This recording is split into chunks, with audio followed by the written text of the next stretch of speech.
X जो है, बिस्मिल्लाहिर्रहमानिर्रहीम, आज का हमारा लफ्ज़ है एक्स। एक्स जो है वो इस तरह क्रॉस, जो जैसे हम ज़रब का निशान लिखते हैं इंग्लिश में, उसी मैथ्स में उसी तरह ये एक्स लिखा जाता है। एक्स जो है उर्दू में इसके कोई इस तरह की आवाज़ नहीं निकालता।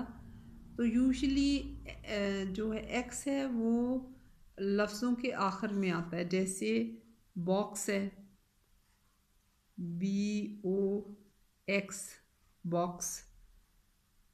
बॉक्स जो है वो डिब्बे को कहते हैं। फॉक्स, फॉक्स, FOX, फॉक्स, वो कहते हैं लोमड़ी को। इसके अलावा हमने ऑक्स पढ़ा था, OX, ऑक्स। ऑक्स कहते हैं बैल को। तो एक्स जो है ये ज़्यादातर जो अल्फ़ाबेट है वो आखिर में आता है या बीच में आता है।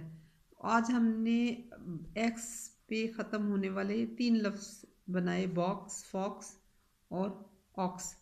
ऑक्स को हम पहले ओ के साथ भी कर चुके हैं। ऑक्स जो होता है वो बैल को कहते हैं।